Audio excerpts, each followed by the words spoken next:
Welcome to International Conference on Research in Life Sciences and Healthcare. First, I would like to convey my sincere gratitude to Eurasia Research for inviting me as a keynote speaker in this conference. I am from Institute of Mathematics and Management, Sri Lanka. Role of Scientific Forecasting on COVID-19 Pandemic is the title of my speech. The term pandemic is well known to us. Pandemic is a disease outbreak that spreads across countries or continents. It is worse than epidemic situation. It takes more human lives. That's why WHO declared COVID-19 as a pandemic situation. It is very clear that there was severe illnesses and it was spreading very fast globally.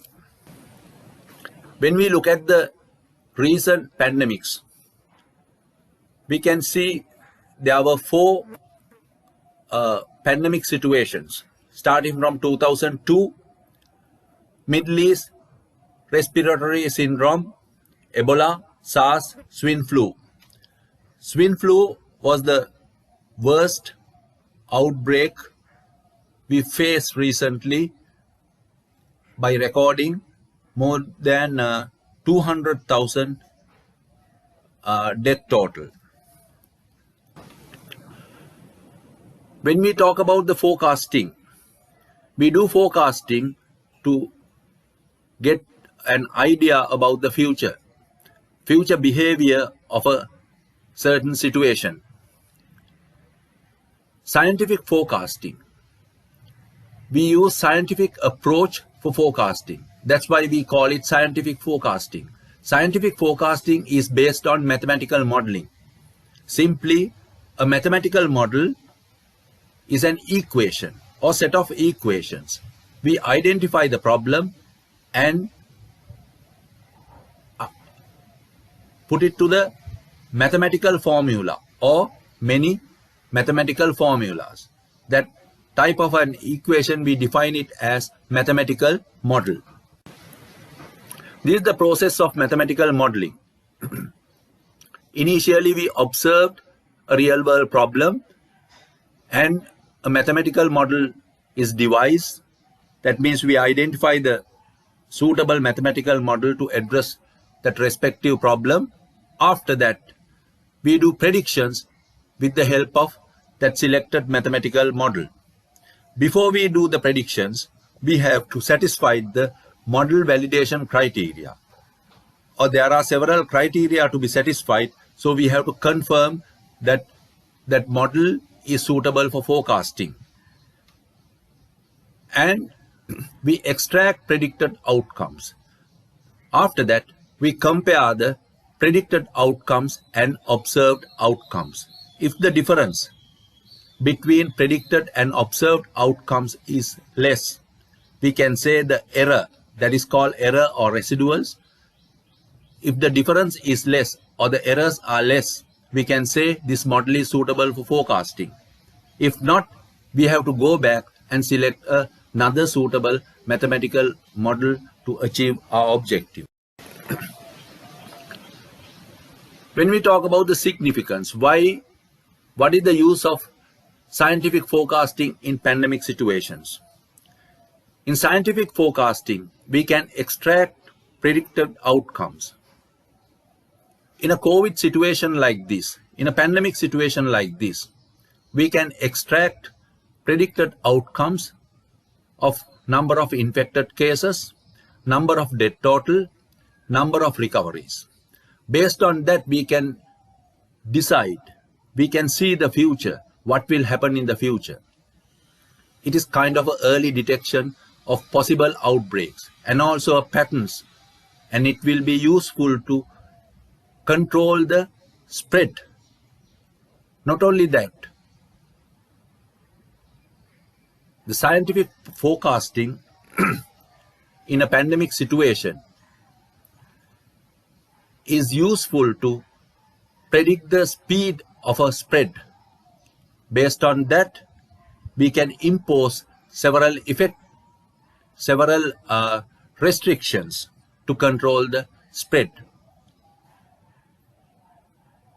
On the other hand, we can develop various strategies to control the outbreak, like optimizing antiviral strategies, optimizing immunization strategies, etc.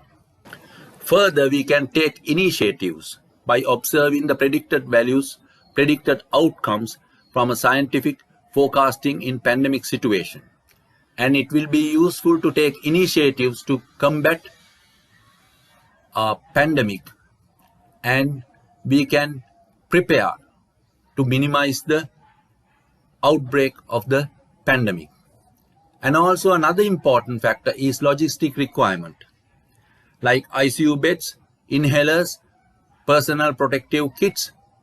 We can increase the production of those items by observing the predicted values given by the scientific forecasting in pandemic situations.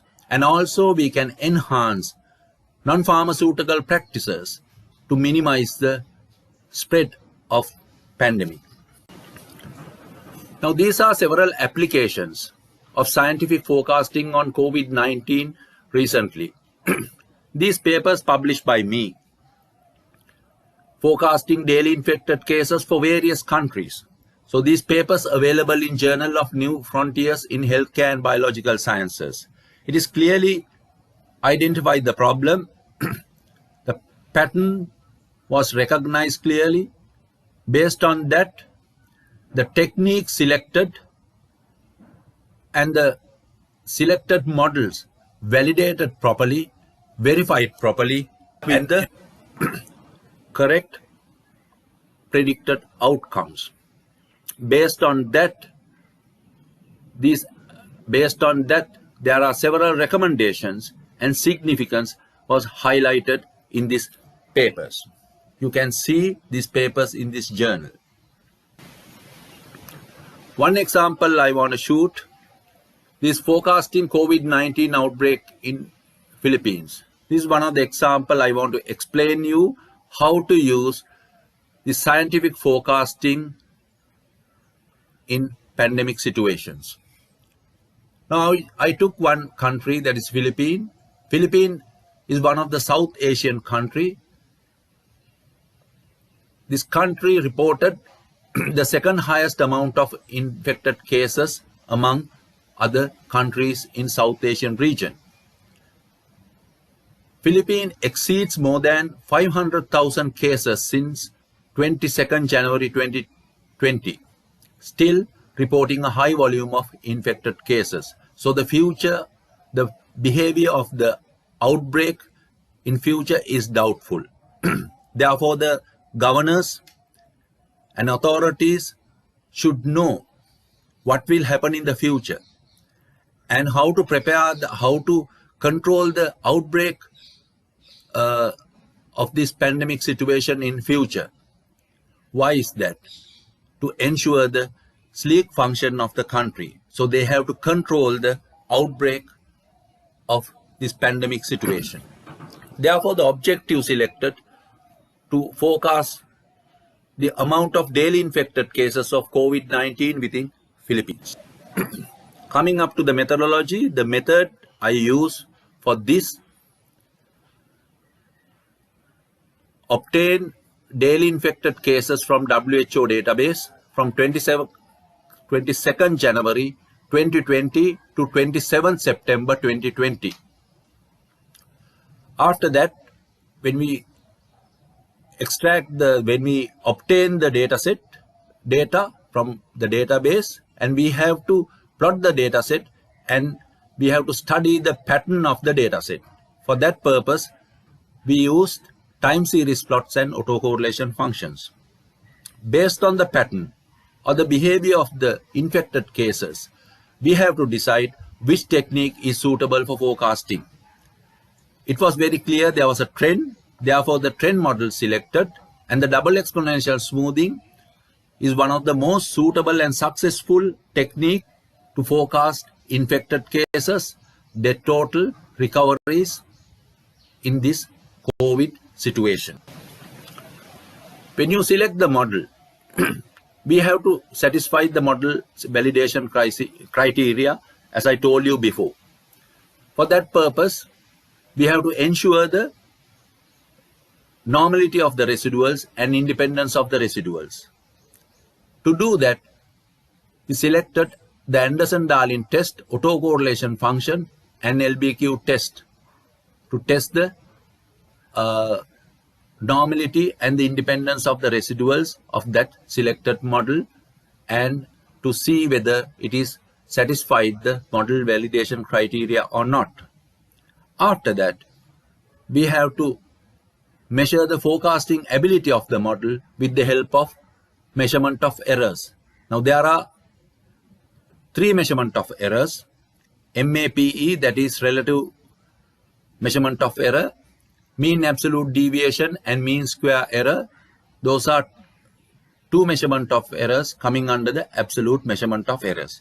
Therefore, this two measurement of errors, relative and absolute measurement of errors, we use to test the forecasting ability of the model.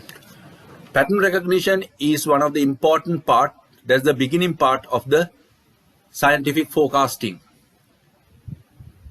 This is the time series plot of daily infected cases in Philippines for the period of 22nd January 2020 to 27th September 2020. It is very clear there is a trend and exponential growth or exponential decline. Further, autocorrelation function confirms the weak stationary of the daily infected cases in Philippines. After that, by considering the exponential growth, exponential decay, the dataset divided into two parts for forecasting purpose. The dataset break from 8th July to 27th September, and again we test the behavior of the series. So the pattern recognition for that part you can see by time series plot. It is very clearly explained the trend, increasing trend of daily infected cases in Philippines. Further, the autocorrelation function once again confirms the weak stationary of the series. As I told you, based on the pattern recognition, there were two types of models selected, that is linear, that is trend models, and double exponential smoothing. Starting from trend models, 4 trend models tested: linear trend model, quadratic, growth curve, and Pearl Reed. All these models were failed. This model doesn't satisfy the model validation criteria. Therefore, none of these models were suitable to forecasting the spread. Then to the another technique. The next one is double exponential smoothing. The weights assigned for level and trend, that is alpha and gamma, 0.77 alpha, gamma 0.77. Model was selected, fitted. It confirms the normality of the residuals and independence of residuals. That means that model was suitable and that model satisfied all validation criteria. The measurement of errors under the fitting was very low, and after that we need to verify the model. The same here, all measurement of errors confirms the model is suitable to address this problem. That means to forecast infected cases, daily infected cases in Philippines. Here is the further confirmation of the model validation criteria. Left graph confirms the normality of the residuals. Right graph confirms the independence of residuals. After that, when we extract the predicted outcomes, we have to compare the predicted outcomes with observed outcomes. Actuals versus fits and actuals versus forecast. These two graphs confirms the fits almost follow the actual series, and the deviation between fits and actual was very low. That means the error was very low. With that, we can conclude this double exponential smoothing alpha 0.77 and gamma 0.77 is the most suitable model to forecast daily infected cases in Philippines. Applying scientific forecast in pandemic situation is a practice. Applying scientific forecast is a practice. If you practice more, you will end up with perfect outcomes and perfect results.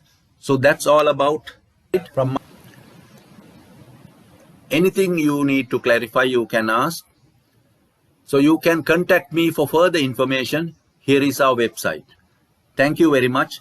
So thank you once again to the Eurasia Research for inviting me.